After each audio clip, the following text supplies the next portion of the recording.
Vamos lá, meus irmãos, continuando aqui nossa primeira aula de introdução ao Novo Testamento 2, é a segunda parte, segundo bloco da aula de hoje, e estamos aqui fazendo uma síntese geral sobre o material do Robert Gundry, e inclusive trabalhando principalmente aqui na parte 4 do livro, que são as primeiras cartas de Paulo, as cartas mais importantes de Paulo, as cartas escritas na prisão e as cartas pastorais de Paulo. A gente está fazendo uma síntese, e logo na sequência a gente vai para o slide do professor Jair Ribeiro, que fala de Paulo. Então, continuando aqui, meus irmãos, vamos lá. Falamos sobre Gálatas, logo na sequência falamos, né, de Tessalonicenses. Ficou alguma dúvida, meus irmãos? Ficou? Ou foi tudo claro? Né? É só síntese, tá bom? Agora vamos para a primeira e segunda Coríntios, tá bom? Leia para nós, Tomé, por gentileza.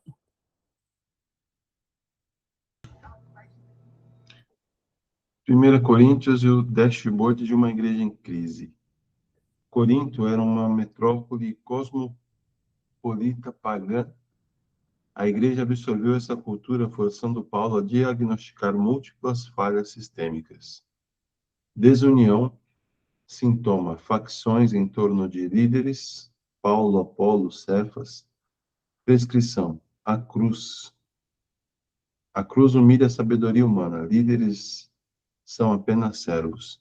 Então, aqui dando uma síntese rápida, né, sobre a primeira carta de Paulo aos Coríntios, percebam como Deus usou as circunstâncias, os acontecimentos e a vida real para dar um diagnóstico àquele povo, mas que ao mesmo tempo essa revelação serviu como pano de fundo para todas as outras igrejas.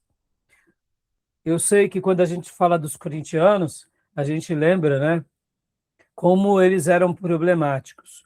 Mas vem cá, meus irmãos, graças a Deus por essa carta. É ou não é? Os corintianos ainda Como foi? Oi, diga também. Corintiano ainda é. Até hoje, o corintiano dá trabalho, principalmente para nós, São Paulino, pelo amor de Deus. Mas voltando, como foi importante, né, irmãos? Como foi útil. Pode ver que ali a gente entende melhor como lidar com o conflito, com partidarismo, facções, como lidar com uma mente que pende para o racionalismo, humanismo, para a liberdade. Aquilo que a Beatriz perguntou no último módulo, Beatriz, sobre até onde vai a graça e a liberdade. 1 Coríntios é nítido, né? Mostrando, olha, você tem liberdade, mas quer viver assim, então você não faz parte da gente. Mas, ao mesmo tempo, mostrando também que eles eram ali espirituosos, mas de uma forma errada. Misturava a espiritualidade com carnalidade, criando partidarismo. E aí vem Paulo e mostra, olha, o dom realmente é importante, mas sem um vínculo do amor não vai gerar nada. Então, percebam que até mesmo sobre o 1 Coríntios 13, que é o grande texto que fala sobre o que é o amor, veio num contexto que de uma igreja doente. Não é isso? Pode ver que ali Paulo não fez uma poesia, mas 1 Coríntios 13 é quase que uma poesia, de tão lindo e profundo que é. E eu pergunto, qual foi o contexto? De uma igreja doente, de uma igreja torta, de uma igreja vesga, de uma igreja tribal. E ali Paulo, inclusive, ele fala o seguinte, que 1 Coríntios, nós lemos geralmente, na grande maioria das vezes, em palestras de casamento, ou num casamento. Mas perceba, essa citação vem no contexto de dom sendo usado errado aonde? No seio da igreja. Ah, é lindo demais, né? Então, os demais pontos que trata a 1 Coríntios, pode ler para nós, Tomé, por gentileza. Segundo aqui.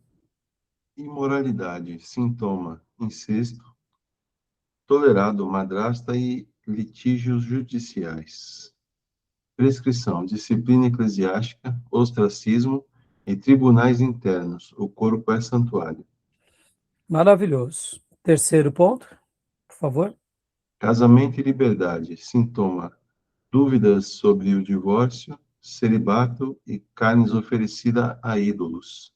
Prescrição: a lei do amor limita a liberdade pessoal para não ferir a consciência dos mais fracos. O culto público. Sintoma: abuso da ceia do Senhor, embriaguez e caos dos dons de línguas. Prescrição: reverência na ceia, supremacia da profecia e do amor. Capítulo 13. Sobre o êxtase ininteligível. É claro que o detalhe das línguas aqui era só algo que eles faziam, mas é óbvio que os dons ali eram usados de forma totalmente desproporcional. Pode ver que o partido era em volta de Pedro, Apolo, Paulo e Cristo. Tinha 4 partidos dentro da igreja, né? O dom de língua era uma disputa de quem era mais espirituoso. E aí vem Paulo e põe tudo nos seus devidos lugares, dizendo, olha, não adianta ter espetáculo aqui, né? Barulho pelo barulho. Senão é só tino que retine, só sino que retine, barulho vazio, né? E o último, por favor.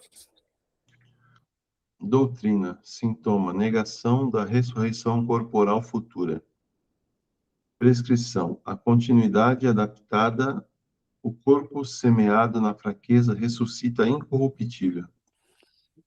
Ótimo, tudo bem? Alguma pergunta, alguma dúvida?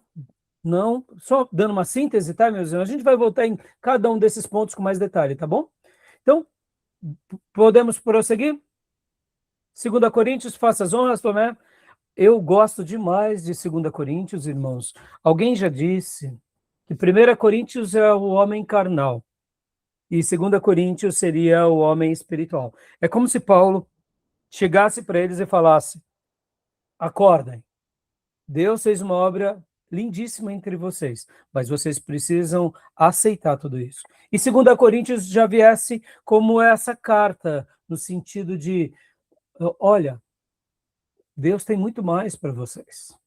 Entendam tudo isso e pratiquem.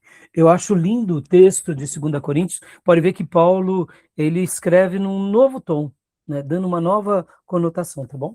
É claro que a gente vai ver aqui também que 2 Coríntios nosso, na realidade, já é um 3 Coríntios, tá bom?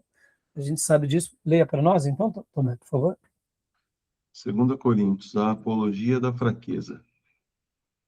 Número 1, carta anterior perdida, mencionada em 1 Coríntios. 2, envio de 1 Coríntios, de Éfeso. 3, a visita dolorosa, frustrante e tensa. 4, a carta triste, levada por Tito, exigindo disciplina. 5, o alívio na Macedônia. Tito traz notícias de arrependimento. 6, envio de 2 Coríntios. Aqui, né, dando uma linha do tempo relacional de como foi, mostrando os acontecimentos, e agora pode ler essa segunda parte para nós, por favor, Tomé. O paradoxo do ministério. O espinho na carne, doença, oposição ou provação física manteve Paulo humilde diante de revelações extraordinárias. O paradoxo do ministério. Contra os superapóstolos judaizantes, Paulo não exalta sua retórica, mas seus sofrimentos, cicatrizes e trabalho braçal. O evangelho é um tesouro em vasos de barro. A glória pertence a Deus e não ao vaso. E aqui, graças a Deus por essa igreja, porque a gente vai entender um pouco do que Paulo passou. E aqui nessa carta ele faz uma autodefesa, mostrando o que é de fato ser um apóstolo, tá bom? É maravilhoso, maravilhoso. E o texto de 2 Coríntios é lapidar, tá bom? Continuando então aqui, leia para nós, Beatriz, agora Romanos, parte 1, por favor. O fluxograma da graça. Culpa universal, todos pecaram. Gentios condenados pela revelação da natureza e consciência. Judeus condenados pela quebra da lei escrita. A lei revela o pecado, mas não dá poder para vencê-lo. A ira e a justiça de Deus exigem punição. A propiciação, a cruz como centro. Jesus paga a penalidade. Deus atua como o justo, sua santidade é satisfeita e o justificador.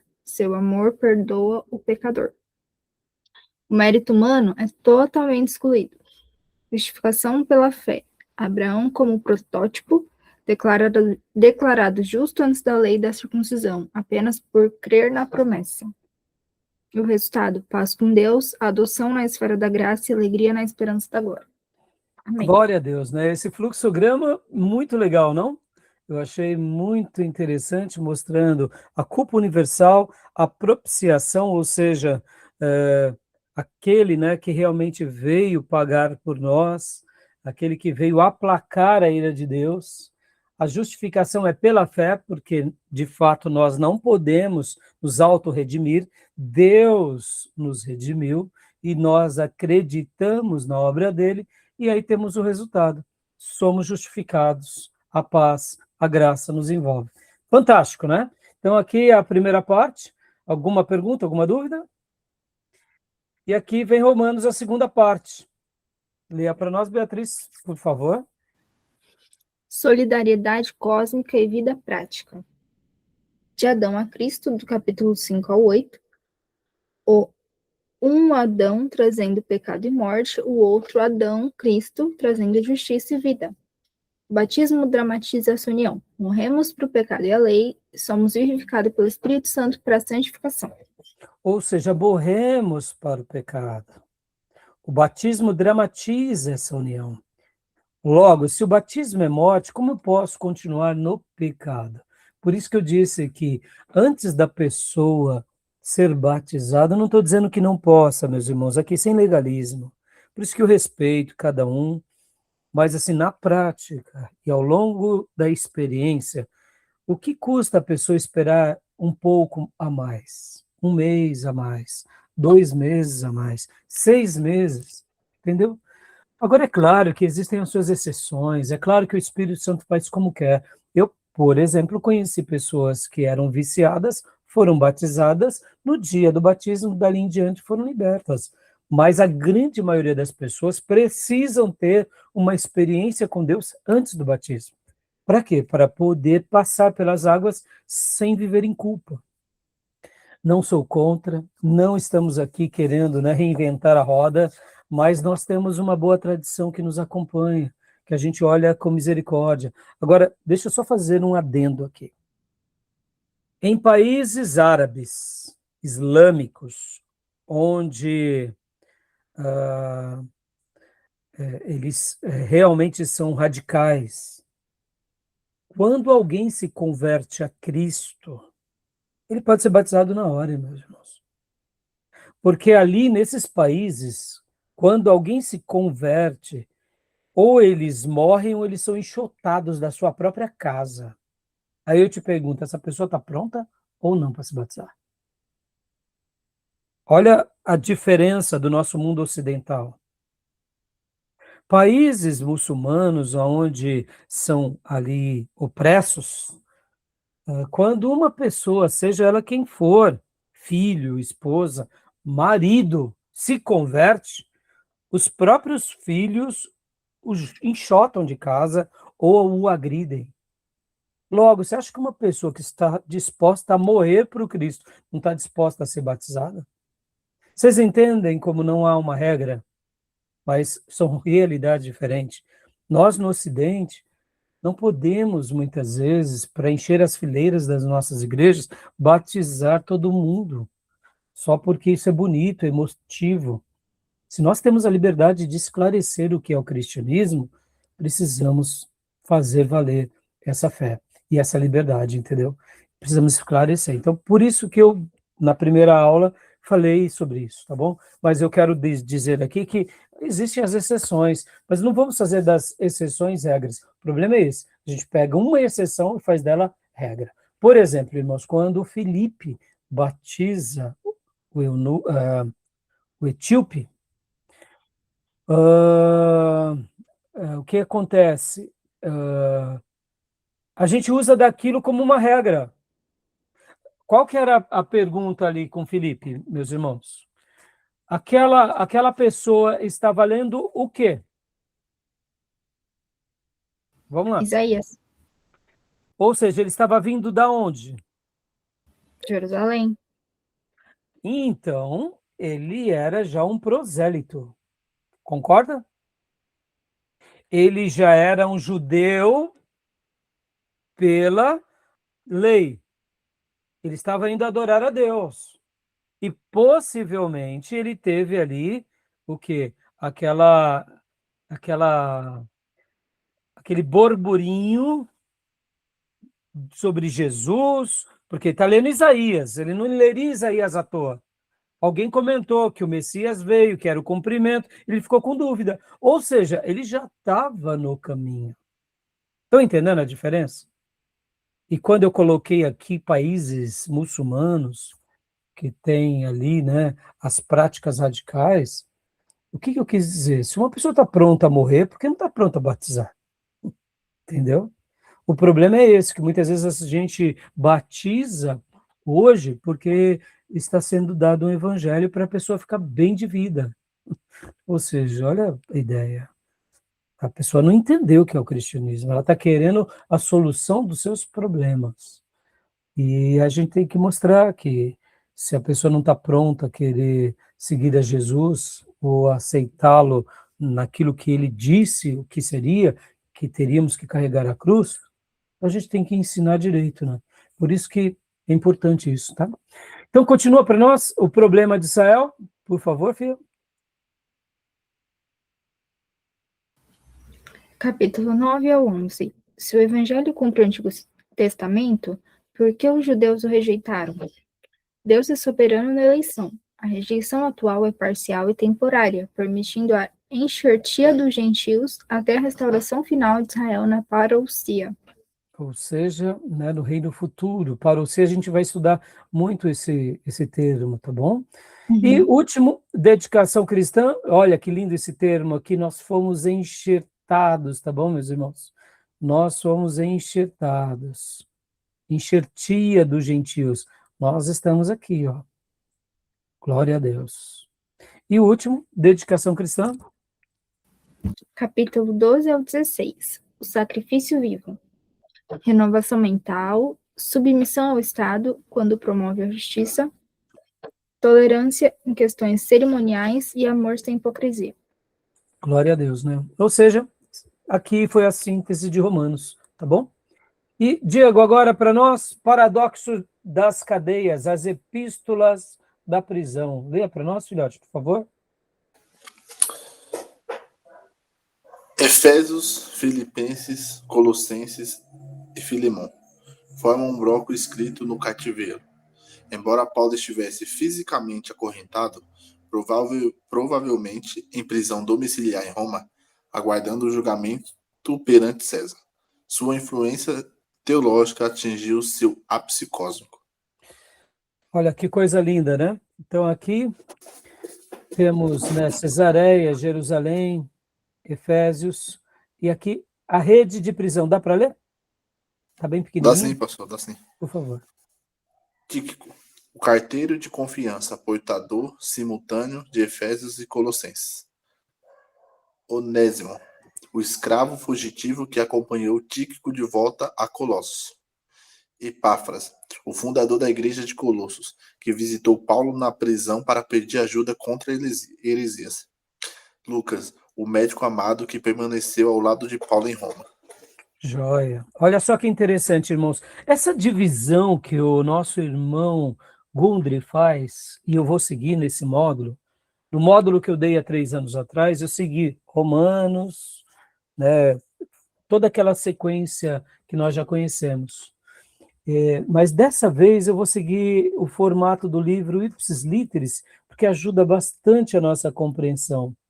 Porque como foi dividido o Novo Testamento? Foi dividido não de forma cronológica, mas de ordem prioritária nos evangelhos, Mateus sendo o livro que responderia ao Velho Testamento, e aí depois foi organizado de uma forma, eu diria, teológica. E as cartas de Paulo, né, vindo depois Atos, como livro histórico, e as cartas, ela foi escrita por ordem de grandeza em tamanho, pode ver. Romanos é maior do que 1 Coríntios, que é maior do que 2 Coríntios, né, e que é maior do que Gálatas, que é maior do que Efésios, Filipenses, Colossenses, 1 Tessalonicenses, 1 Timóteo, 2 Timóteo, Título, Filemão. Então, foi uma ordem decrescente. E nós notamos que o Novo Testamento teve esse formato, e tudo bem, não está errado. Mas quando a gente pega as obras de Paulo dessa forma, percebam, a gente deu uma fundamentação diferente. Vem as primeiras cartas de Paulo, como mencionamos, Gálatas e Tessalonicenses. Vem as cartas de Paulo escritas da prisão, olha só como é diferente.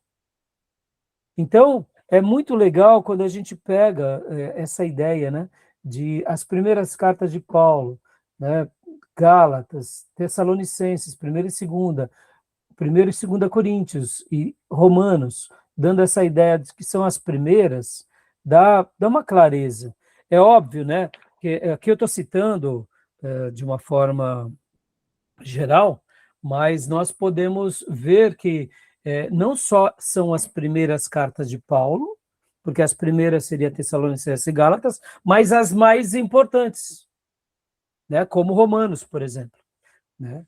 Só para vocês terem uma ideia, irmãos, Romanos, na teologia, ele é apelidado do quinto evangelho, tá bom? Hoje eu chamei Atos do quinto evangelho, porque o que eu quis mencionar foi que Atos é a continuidade de Lucas. Então é o quinto evangelho, porque agora não é a biografia do Cristo, mas é a biografia do Espírito Santo na vida dos apóstolos na igreja recém-inaugurada. Mas teologicamente nós chamamos que Romanos é o quinto evangelho. Por que o quinto evangelho? Porque é onde nós pegamos todo o material dos evangelhos e trazemos as definições doutrinárias. Fantástico, não? Por isso que é chamado de quinto evangelho. Se você conhecesse apenas os 4 evangelhos e Romanos, você tem uma fundamentação doutrinária magnífica. Um crente que conhece os 4 evangelhos e Romanos, ele conhece quase todas as doutrinas da Bíblia. Do Novo Testamento, me refiro. Fantástico ou não? Efésios também é profundo. Mas, só para vocês terem uma ideia, Efésios vai ser quase que uma paráfrase de Romanos, dando umas vertentes para cá e para lá. Ou seja, é magnífico também. Mas Romanos é especial, entendeu? Então, essa ordem ela vai ser muito esclarecedora. Quando a gente fala das cartas da prisão, irmãos, a gente está falando de Efésios, olha só. Foi escrita na prisão, Filipenses, Colossenses, Filemão. E também a gente tem as cartas pastorais, bem provavelmente foram escritas também da prisão. Ah, mas então por que separou as cartas da prisão e as cartas pastorais? A gente vai chegar lá, porque as cartas pastorais têm esse brilho. Qual é? A formação dos pastores e diáconos. Então, é por isso que é classificado dessa forma. Mas poderíamos colocar também como cartas da prisão, tá bom?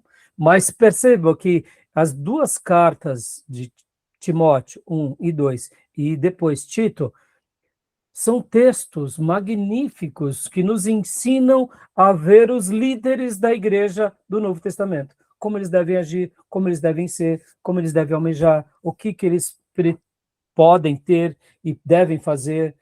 E é fantástico, tá bom? Beleza até aí? Alguma pergunta? Então, rapidinho aqui, Colossenses e Filemão, Cristo Supremo e a Revolução Social. Leia para nós, Beatriz, por favor. Colossenses, a heresia e o cabeça. Misticismo oriental, especulação grega, legalismo judaico e adoração de anjos. A ameaça. A heresia colossense, misticismo oriental mais especulação grega mais legalismo judaico e adoração de anjos, diminuía a pessoa de Cristo. Dá uma pausa. Olha só a complexidade de Paulo, meus irmãos. Tá pensando que é fácil ser mestre? Vocês entendem porque Deus separa Paulo? É genial, né? Não só foi judaizante. Tem uma especulação grega, tem adoração de anjo, tem um misticismo oriental, ou seja, e aí vem a resposta. Pode ler para nós. A cristologia exaltada. Cristo é a imagem do Deus invisível, pré-existente, criador e coesão do universo. Nele habita toda a plenitude de Deus. Cristo é a cabeça absoluta da nova criação. Imagem do Deus invisível, pré-existente, criador e coesão do universo. Deu uma resposta. E essa resposta é útil para todas as igrejas de todos os tempos, tá bom? E agora vem Filemão, a prática da graça. Deixa eu fazer um comentário. Eu ouvia um pastor brasileiro que ele era uma grande autoridade entre os batistas, foi excluído dos batistas, e graças a Deus por essa exclusão mesmo, e endosso, inclusive, mas quando a gente vê que estão querendo reinterpretar a Bíblia, usam Filipenses, ou melhor, usam Filemão de uma forma como se Paulo estivesse autenticando o sistema escravocrata. Irmãos, a gente não precisa defender isso agora, até porque o texto é claro, era parte do costume entre eles. E Paulo dá uma resposta. Qual foi a resposta? Olha, a resposta é que você deve ver como um irmão, seja você o senhor ou seja você o escravo. Paulo deu uma resposta. Paulo não legitimizou o sistema escravocrata, mas olha só como é perigoso quando um pastor ou uma denominação começa a se enveredar para aquilo que nós chamamos de querer reinterpretar a Bíblia para sustentar práticas mundanas e doutrinas diabólicas.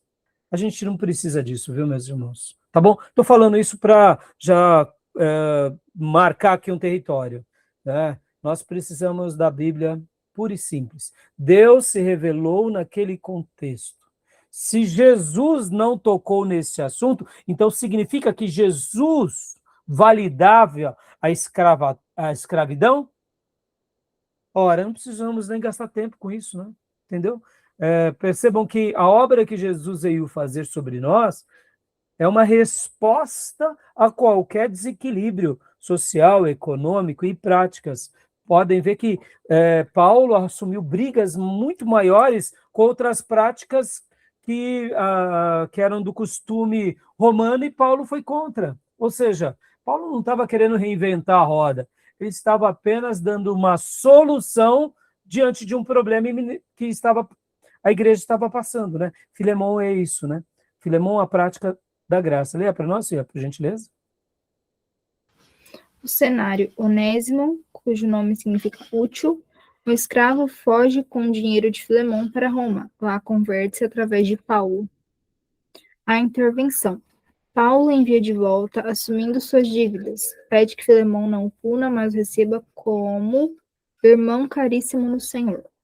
O impacto: a semente da abolição. O evangelho dissolve as fronteiras de classe e poder romano através da fraternidade em Cristo. Ou seja, é claro e nítido aqui a abolição. É uma centelha de liberdade, uma mudança de paradigma. Eu pergunto, Paulo poderia chegar lá diante de César e falar, acaba com isso? Percebam, a questão não é que Paulo compactuava. Pelo contrário, essa é uma carta mostrando o oposto. Mas percebam, quando uma pessoa é mal intencionada e ela quer achar erros na Bíblia, ela vai pegar de forma distorcida as verdades. E aí pessoas que não conhecem a Bíblia, ou como diz a própria Bíblia, né, que nos últimos tempos as pessoas achariam líderes que satisfazem os seus próprios desejos, porque a pura verdade incomodaria os ouvidos dessas pessoas. Então, nada mais do que o cumprimento das Escrituras, mostrando que estamos, sim, nos finais dos tempos, né? Então, a gente não precisa disso. Fica aqui, né, essa palavra a vocês, tá bom? Então, beleza? Tem aí alguma pergunta, alguma dúvida? Agora vem Efésios, né? A igreja como corpo e campo de batalha, epístolas gêmeas, Colossenses e Efésios, Colossenses, foco na cristologia, Cristo é o cabeça, combate uma heresia local específica, já Efésios, carta secular, contemplativa, foco na eclesiologia, a igreja é o corpo, celebra a unidade espiritual e a quebra do muro de inimizade entre judeus e gentios. A doxologia, né, que significa louvores finais, ou louvores que nos ensinam, né? Doxo vem dessa expressão. Aí temos aqui a armadura de Deus, capítulo 6, a doxologia privilégios, capítulo 1 ao 3, Pai elege, o Filho redime, o Espírito sela, tudo pela graça e não por obras. E a armadura de Deus, capítulo 6, o capacete da salvação, a figura romana aqui como uma alegoria viva e uma figura de linguagem mostrando que um cristão tem a armadura de Deus, né? É o capacete da salvação, o cinto da verdade, couraça da justiça, espada do Espírito, escudo da fé, escudo longo contra os dardos inflamados das forças satânicas. Tá bom, meus irmãos? Então, Efésios aqui também mostrando um pouco sobre essa questão, né? Tudo bem? Colossenses também, né? Alguma pergunta, meus irmãos? Alguma dúvida? Filipenses, esse texto é maravilhoso, alegria na adversidade é a quinoses. A gente vai trabalhar com maior detalhe sobre o que seria esse quinoses. Temos aqui a pré-existência sendo em forma de Deus, não teve por usurpação ser igual a Deus. Quinoses, essa palavra no grego significa de fato esvaziamento, esvaziou-se a si mesmo, renunciou ao exercício independente de sua glória externa. A cruz, humilhou-se até a morte, morte de cruz, lembrando que a crucificação era o maior castigo do Império Romano e o mais humilhante. A exaltação pelo que Deus o exaltou sobremaneiramente, soberanamente, aliás. A confissão lhe deu nome sobre todo nome para que toda língua confesse que Jesus é o Senhor. E o contexto, escrito de Roma, aguardando o veredito final. Paulo agradece o suporte financeiro trazido por Epafrodito, e usa o exemplo de Cristo para corrigir tendências carismáticas e combater os judaizantes. Essa carta, segundo alguns estudiosos, é os quindins de Paulo, tá, meus irmãos? Pode ver que ele usa a expressão alegria aqui muitas vezes. E dizem os especialistas, e eu penso também, que a igreja de Filipenses era os quindins de Paulo. Era a igreja que mais alegrava Paulo. A gente vai trabalhar isso muito bem quando chegar lá, tá bom? Eu explico melhor depois. Alguma dúvida até aí? Tranquilo? As epístolas pastorais, estruturando a igreja primitiva, né? A primeira prisão em Roma, Atos 28, prisão domiciliar, redação de Efésios, Colossenses, Filemão e Filipenses. A absolvição e viagens livres, Paulo é solto, viaja pela Ásia, Macedônia, Creta, possivelmente Espanha. A redação de 1 Timóteo e Tito, escrita em liberdade, Macedônia e Nicópolis, foco na organização de novas igrejas frente à falsa doutrina. Temos depois aqui a segunda prisão em Roma, religião cristã declarada ilícita por Nero, prisão em masmorra severa, todos abandonaram, exceto Lucas. Aí aqui onde nasce também 1 Timóteo e Tito, né? Segunda redação de 2 Timóteo, testamento de Paulo, expectativa da execução iminente, o momento da minha partida é chegado, e o testamento de Paulo, expectativa de execução,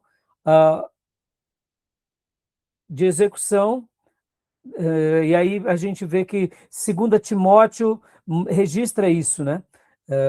O momento ali que ele faz aquele canto do cisne, que é mostrando que ele combateu o bom combate, percorreu a carreira e estava pronto para aquilo que Deus tinha reservado para ele.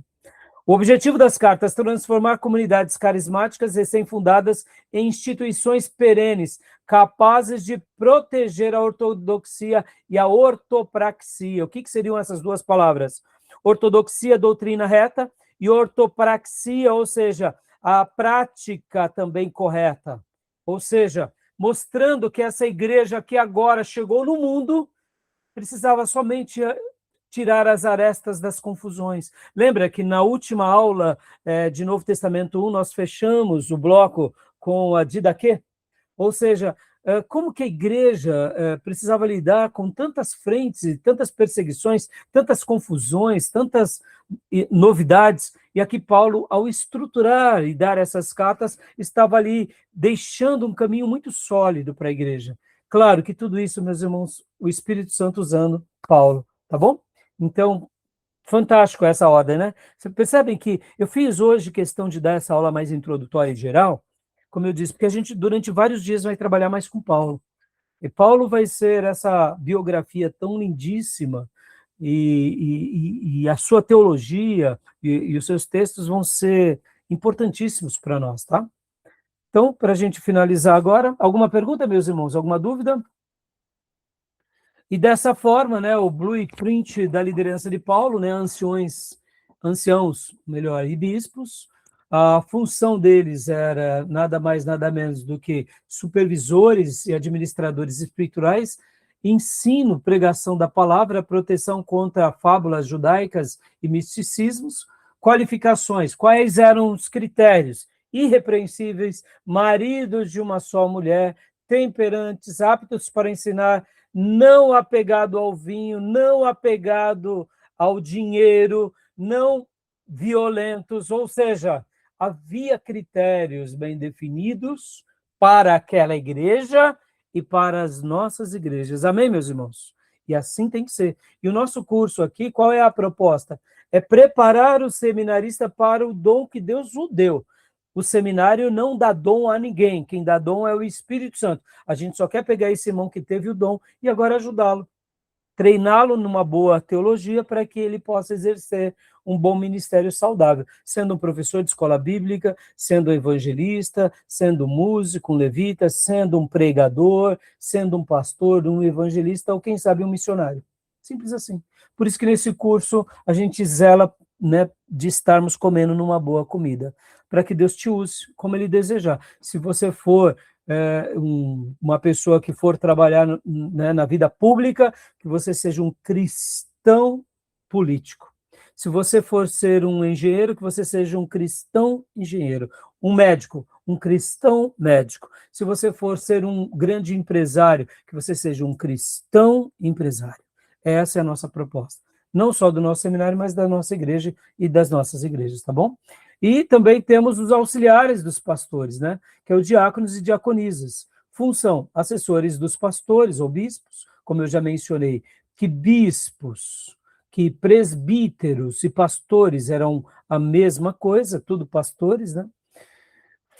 O diácono e a diaconisa são os auxiliares desse pastor, ou desse bispo, ou desse presbítero, foco na distribuição da caridade e necessidades seculares, ou seja, é quem dá o apoio ao pastor, qualificações respeitáveis, de palavra sincera, não dado a muito vinho, não violentos, esposos e mulheres, esposos e mulheres também devem ser moderadas e fiéis, ou seja, cuidar bem da sua casa, fazer o melhor. Temos também instruções, que são as ordens das viúvas, funções, mulheres acima de 60 anos, sem suporte familiar, presta bastante atenção, nunca faça-se pesado à igreja. Mulheres acima de 60 anos, quando a família não faz o suporte. Mas a irmãzinha tem 80, mas a família tem condição, então a família o sustenta. E a igreja vai trabalhar nessa premissa. Se não se jogar tudo para a igreja, meus irmãos, né, vira um assistencialismo, e não é isso. A igreja não é cabide para ninguém, nem para nada. A igreja é um lugar de altruísmo, em que todos nós nos doamos para expandir o reino, né? Mas há critérios, porque infelizmente tem pessoas que a família não sustenta. E vamos dizer, pode até ser pessoas mais novas, que a família também não sustenta e não dá apoio nenhum. Então a gente vai ter que olhar para os domésticos da fé com cuidado também, tá bom? Então, são sustentadas pela igreja em troca de serviço piedoso e oração contínua. As mais jovens são orientadas a casar-se, né? Claro, não por obrigação. E aqui não é uma troca de barganha, né? Você ajuda a irmã, dá uma sustentação, dá cesta básica, ajuda a comprar remédio. Ela não tem que trabalhar na igreja por obrigação, não é troca, não é barganha, mas é mostrando, né, que há uma devoção sincera no meio de tudo isso, tá bom? O fiel da balança, a ortodoxia, crença correta, não existe sem ortopraxia, conduta correta. O antídoto para a heresia é o ensino sadio refletido em uma vida exemplar. Tá bom, meus irmãos? Alguma pergunta, alguma dúvida? Tudo bem até aí? E aqui fecha-se, né, então, agora o arco de síntese, a arquitetura da teologia paulina. Para mim, o viver é Cristo.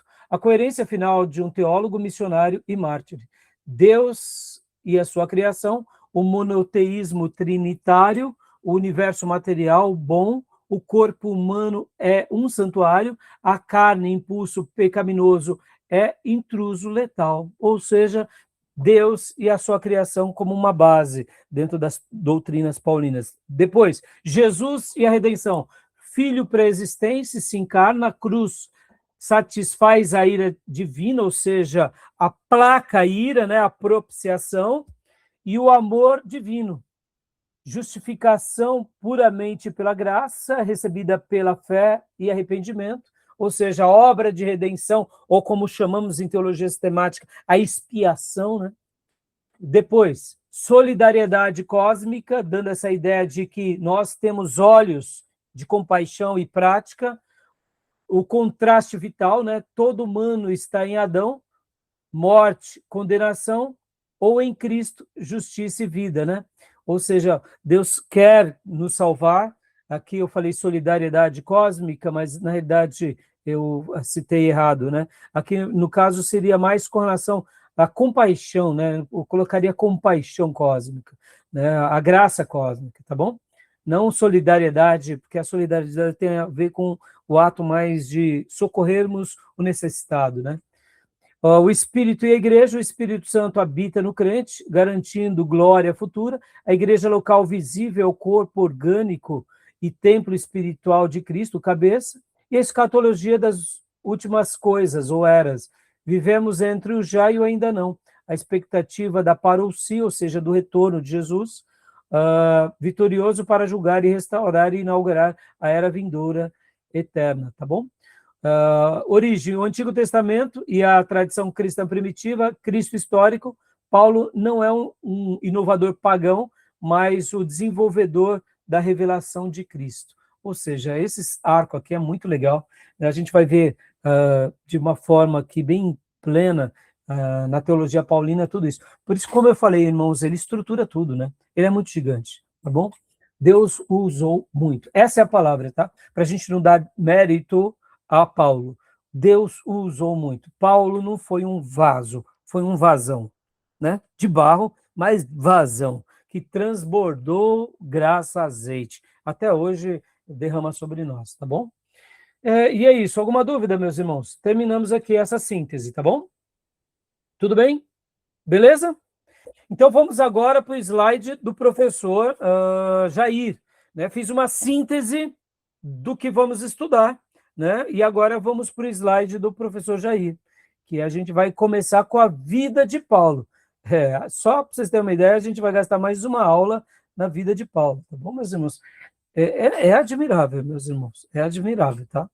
Então, assim, tenham paciência, a gente vai... e eu diria, estudar Paulo e a obra de Paulo daria para a gente fazer um mestrado e um doutorado, tranquilo. É muita coisa, irmãos. É muita coisa. É admirável. Só para eu fechar esse bloco aqui. Doutor Reverendo Martin Lloyd Jones. Eu me lembro como hoje, um dia em que o meu professor do seminário, Zé Carlos, ele veio dar aula para nós e ele disse assim, irmãos, eu estou boquiaberto. Eu estou lendo o livro do Dr. Martin Lloyd Jones, pelo que me lembro, era Efésios. O pastor Martin Lloyd Jones tinha pregado vários sermões em cima de um versículo. Um versículo. E ali o professor, pastor Zé Carlos, chegou para nós e falou, irmãos, eu estou maravilhado, porque como pode um pastor pregar vários sermãos em cima de um versículo, ou de algumas palavras. Por que eu estou fazendo esse fechamento? Porque Paulo foi tão lapidar que os termos que ele usava no Novo Testamento, cada palavra é um conceito, se torna uma doutrina. Ou seja, é muito profundo, meus irmãos. Não é algo raso. Quando temos o conhecimento dos 4 evangelhos, nós vemos Jesus, nós contemplamos Jesus, mas como ele fala muito em parábolas, e ali são as histórias dos feitos, dos fatos, as doutrinas estão ali no meio. Por exemplo, né, quando Jesus fala com Nicodemos, quando Jesus fala com a mulher samaritana, quando Jesus ressuscita Lázaro. Mas quando Paulo vem e agora escreve as suas cartas, ele classifica. Então, essas classificações abrem janelas como no Windows. Então, quando a gente entende, por exemplo, Jesus ele fala, eu vim resgatar vocês. Aí vem Paulo e usa a mesma expressão de resgate, ou se não, de expiação, ou de propiciação. Irmãos, abre uma janela que você começa, então, a compreender a obra de Jesus e fica claro todo o Velho Testamento, com algumas palavras de Paulo. Está entendendo? Como é genial. Então, por isso que estudar Paulo nos apequena, entendeu? Nos apequena. Nos apequena pela grandiosidade da revelação que ele recebe, pelo exemplo que ele foi e pelas obras que ele fez. E pelas vidas que ele ganhou. Ele é o Moisés do Novo Testamento, entendeu, irmãos? É genial, genial. Tá bom? Então vamos para o último bloco, a gente vai só começar aqui o slide do professor, tá bom? Alguma pergunta, alguma dúvida? Tudo que trabalhamos até aqui, meus irmãos, foi a síntese, como eu mencionei, do capítulo de número 12 até o capítulo de número 15 da nova edição. Ou, se você estiver vendo a versão anterior, é o capítulo 14 ao capítulo 17, tá bom? É genial, né? Tá bom? Então, a gente fez uma síntese. E amanhã eu vou estar disponibilizando para vocês um áudio em podcast desse material e também um resumo em vídeo, tá bom, meus irmãos? Só para acomodar o conhecimento de todos vocês, tá bom? Aí eu passo para vocês no nosso canal de WhatsApp. Vamos lá. Então, alguma pergunta, alguma dúvida? Não? Então, eu vou fechar aqui nossa gravação, tá bom? E a gente volta já já para o último bloco mais curtinho, tá bom?